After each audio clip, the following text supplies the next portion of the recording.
This is a demonstration of my Arduino Esplora program.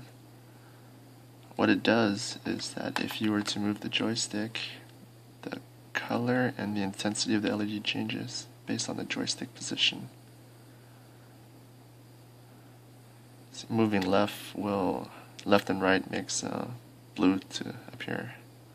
Up is green and down is red. Switch 1 calibrates your joystick position because these joysticks are not mechanically calibrated. So there, at the 0 position, it's nothing appears. There's no light.